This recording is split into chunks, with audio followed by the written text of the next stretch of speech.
La 90 plus première minute. Le stade retient son souffle. Et Vedat Muriqi, le pirate, sort son sabre. Le Real Madrid venait d'égaliser. Ils croyaient tenir le nul. Ils croyaient s'en sortir. Ils avaient tort. Ce soir à Majorque, le football a écrit l'une de ses pages les plus folles de la saison. Installe-toi, parce que ce match, il mérite qu'on le raconte dans les détails. Imaginez la scène. L'Estadi de Sant Moix, ce stade à ciel ouvert planté en plein cœur de Majorque, une île habituellement connue pour ses plages et ses couchers de soleil. Ce soir-là, c'est une toute autre chaleur qui règne dans les tribunes. Une chaleur électrique, une tension qui colle à la peau. En face, le Real Madrid, le club le plus titré de l'histoire du football mondial. Les Galactiques, les Merengues, la Maison Blanche. Appelez-les comme vous voulez, mais une chose est certaine. Quand le Real Madrid se déplace, les adversaires tremblent. Et leurs supporters aussi, souvent. Majorque, de son côté, c'est un club de l'élite espagnole, oui, mais un club qui joue sa survie en Liga chaque saison. Un club sans les budgets mirobolants, sans les stars à 200 millions d'euros, sans le prestige des Blancos. Un club de guerriers, d'organisation, de mental. Et pourtant, ce soir-là, c'est David qui va humilier Goliath. C'est Majorque qui va faire chavirer son stade.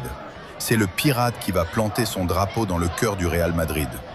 Mais avant d'arriver au coup de théâtre final, revenons au début de cette histoire, parce qu'elle mérite d'être racontée minute par minute. Le coup d'envoi est sifflé, et immédiatement, le Real Madrid prend les commandes. C'est dans leur nature, c'est dans leur ADN. Chez eux, peu importe le terrain, peu importe l'adversaire, ils jouent pour dominer. Et en ce début de match, ils font exactement ça. Deuxième minute. Kylian Mbappé. Oui, le Kylian Mbappé, l'ancien gamin des banlieues parisiennes devenu la superstar de la Casablanca, se retrouve déjà en position de marquer. Il pense avoir ouvert le score. Le stade de Majorque retient son souffle. Mais l'arbitre lève le drapeau, hors-jeu ou décision défavorable. Peu importe la raison, le but est refusé. Et ce refus, mes amis, c'est le premier signal que cette soirée ne va pas se dérouler comme prévu pour les Madrilènes. Parce que le Real va continuer de pousser. Ils monopolisent le ballon, ils construisent, ils cherchent les espaces. La qualité technique est là, indéniable. Mais face à eux, il y a un homme qui a décidé que ce soir, il serait infranchissable. Léo Roman, le gardien de Majorque. Un nom que peu de gens connaissaient peut-être avant ce match. Un nom que tout le monde retiendra après. Roman multiplie les interventions. Une parade ici, un réflexe là, une sortie parfaite au bon moment. À chaque fois que le Real Madrid pense avoir trouvé la faille, il est là, imperturbable, concentré, comme si le but était protégé par une invisible muraille. Les attaquants du Real commencent à montrer des signes de frustration. Mbappé tire, Roman capte. Un autre tente sa chance, Roman repousse. C'est un véritable récital de gardiens, le genre de performance qui fait gagner des matchs à elle seule. Pendant ce temps, Majorque ne subit pas. Non, c'est là où l'équipe d'Alvaro Arbeloa est vraiment intelligente. Ils ne jouent pas pour survivre, ils jouent pour gagner. Et leur plan est clair. Une organisation défensive solide comme du béton, des transitions rapides vers l'avant et un poison en pointe nommé Vedat Muriqi. Muriqi, c'est un joueur particulier. Grand, puissant, combatif, il est la bête noire des défenses qui n'aiment pas le duel aérien et le jeu physique. À chaque ballon long, à chaque corner, à chaque situation de jeu de tête, il est là. Il pèse, il perturbe, il crée le désordre. Les défenseurs du Real Madrid commencent à se regarder avec un léger inconfort. Qui va s'occuper de ce géant? Et c'est dans ce contexte, contre le cours du jeu, que le premier coup de tonnerre frappe. Le Real Madrid est dans sa zone de domination habituelle. Majorque récupère le ballon proprement et dans un mouvement rapide, fluide, une passe millimétrée transperce la défense madrilène. Elle arrive dans les pieds de Manu Morlanes. Morlanes, un milieu de terrain discret, pas le joueur dont on attend forcément le geste décisif. Mais dans le football, les grands moments n'appartiennent pas toujours aux stars. Parfois, c'est le joueur de l'ombre qui sort du silence pour écrire l'histoire. Et Morlanes, ce soir-là, il écrit. Avec un sang-froid exemplaire, il ajuste son geste. il trompe le gardien et il envoie le ballon au fond des filets. Les stadiers de Sant Moix explosent. Les supporters en rouge et noir n'arrivent pas à y croire. Leur équipe mène face au Real Madrid. Dans les tribunes, c'est la folie. Sur le terrain, les joueurs de Majorque se congratulent avec l'énergie de ceux qui savent qu'ils viennent d'accomplir quelque chose d'extraordinaire. Dans le camp adverse, la tête basse, les sourcils froncés. Le Real Madrid rentre au vestiaire avec un but de retard et une leçon d'efficacité à digérer. La pause est courte dans la tête des Madrilènes. Parce que quand tu t'appelles le Real Madrid et que tu mènes 0-1 au retour des vestiaires, tu n'as pas le luxe de ruminer. Tu attaques. Et attaquer, le Real Madrid sait faire ça aussi. Dès la reprise, Ancelotti, ou la logique du match, peu importe, envoie du renfort. Vinicius Junior entre en jeu. Le Brésilien flamboyant, dribbleur déroutant, capable d'inventer quelque chose de rien.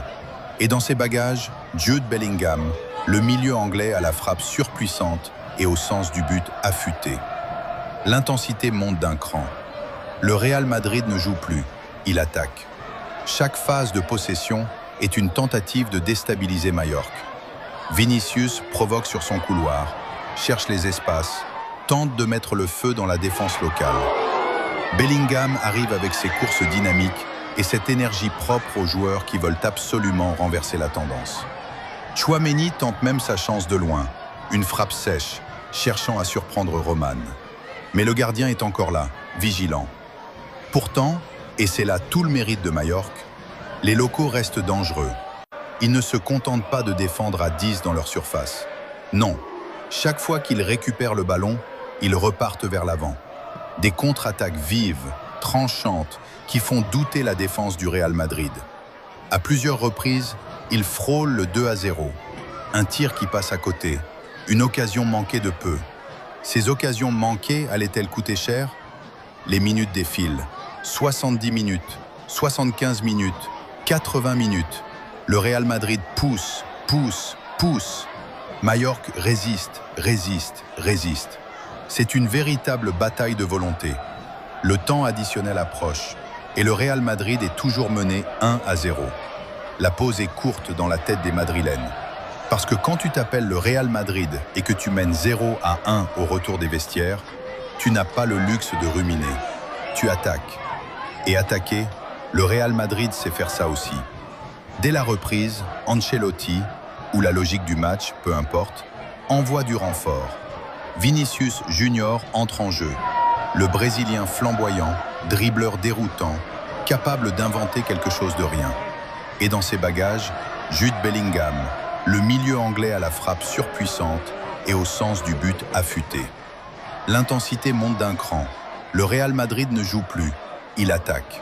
Chaque phase de possession est une tentative de déstabiliser Majorque.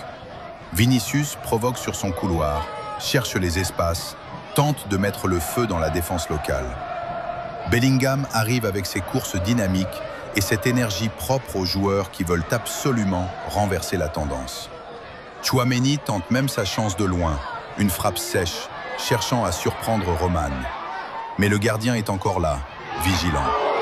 Pourtant, et c'est là tout le mérite de Majorque, les locaux restent dangereux. Ils ne se contentent pas de défendre à 10 dans leur surface. Non, chaque fois qu'ils récupèrent le ballon, ils repartent vers l'avant.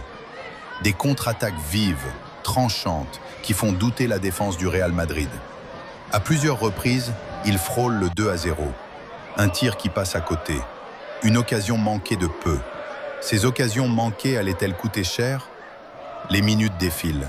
70 minutes, 75 minutes, 80 minutes. Le Real Madrid pousse, pousse, pousse. Majorque résiste, résiste, résiste. C'est une véritable bataille de volonté. Le temps additionnel approche. Et le Real Madrid est toujours mené 1-0. Dernière seconde de temps réglementaire. Le Real Madrid obtient un corner. Dernier espoir. Dernier souffle avant la défaite. Trent Alexander-Arnold s'approche du drapeau de corner. Le latéral anglais, réputé pour la précision de ses ballons frappés, place soigneusement le ballon. Il lève les yeux, évalue la surface, calcule.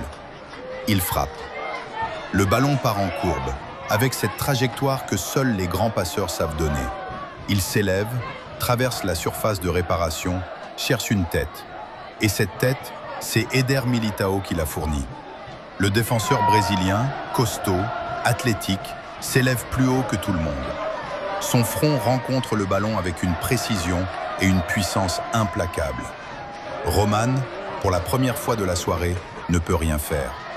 1-1. L'égalisation à la 89e minute. Le Real Madrid arrache l'égalisation in extremis. Dans les tribunes du Real, si jamais il y avait des supporters présents, c'est l'explosion de joie. Sur le terrain, Militão lève les bras. Les coéquipiers se ruent sur lui. Mallorca, lui, accuse le coup. Un but refusé à la dernière minute, c'est toujours difficile à avaler. Ces joueurs qui ont tout donné pendant 89 minutes se retrouvent face à l'égalisation. La fatigue, la déception, la frustration.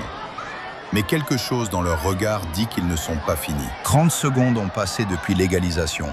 À peine le temps de souffler, à peine le temps de se remettre en position.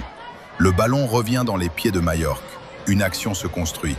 Et au bout de cette action, il y a lui, Vedat Muriqi, le pirate. Ce surnom, il ne l'a pas volé. Parce que les pirates, dans les histoires, ils surgissent quand on ne les attend pas.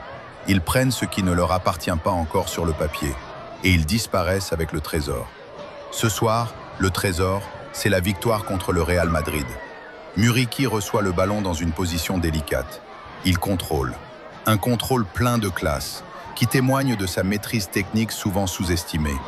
Il se retourne, il voit le but. Il ne pense pas, il ne calcule pas, il frappe. Une frappe fulminante. Le ballon part comme une bombe, laissant le gardien du Real Madrid absolument sans réponse. Il entre dans les filets. 2-1 Mallorca. 90 plus 1 minute. Les stadiers de San Moix chavirent littéralement. L'explosion de joie est indescriptible. Des supporters qui sautent, qui crient, qui pleurent.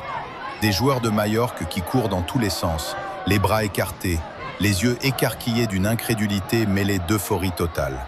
Muriqi, lui, le pirate, il célèbre avec l'intensité de quelqu'un qui sait ce que ce but représente.